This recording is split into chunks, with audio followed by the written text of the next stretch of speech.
Si l'élection de Miss France est l'un des rendez-vous les plus suivis à la télévision, la cérémonie diffusée sur TF1 se termine traditionnellement tard. Et cela pourrait être pire cette année.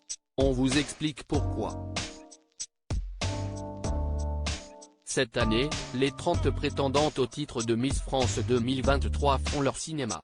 Celles qui rêvent toutes de succéder à Diane Lair vont en effet offrir des prestations sur des tableaux reprenant plusieurs classiques du 7e art comme Harry Potter, la saga Avengers, Titanic ou encore Amélie Poulain.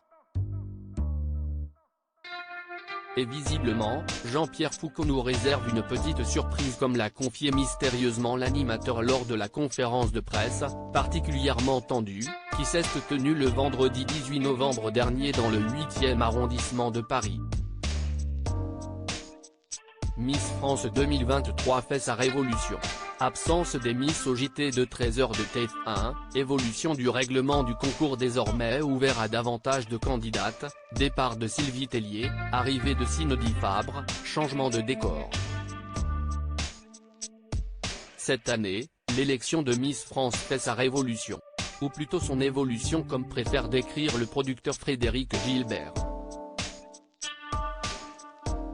Ce dernier nous a d'ailleurs confié que la cérémonie comportera un nouveau, et 9e, tableau lors du show diffusé en direct sur TF1 le samedi 17 décembre prochain depuis Châteauroux, Indre. Cette séquence supplémentaire façon cérémonie des Oscars servira à remettre de l'enjeu et interviendra lors du passage de 30 à 15 Miss, qui équivaut au pic d'audience du programme. Et qui pourrait voir s'allonger encore un peu plus l'émission qui se termine habituellement vers minuit 40.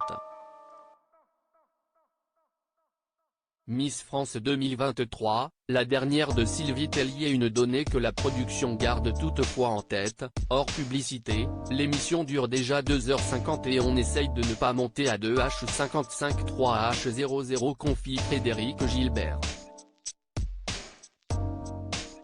Sans compter que cette année, l'émission accueillera en plus une séquence variété entre Gims et Carla Bruni. Et devrait rendre hommage au parcours des Bleus à la Coupe du Monde de football. Une édition à ne toutefois pas manquer puisque Sylvie Tellier, l'ancienne directrice générale du concours, sur le départ, co-présentera une dernière fois l'émission avec Jean-Pierre Foucault avant de passer le relais en direct à Cindy Fabre, Miss France 2005. De son côté, l'animateur a de nouveau balayé les rumeurs de sa supposée dernière comme maître de cérémonie.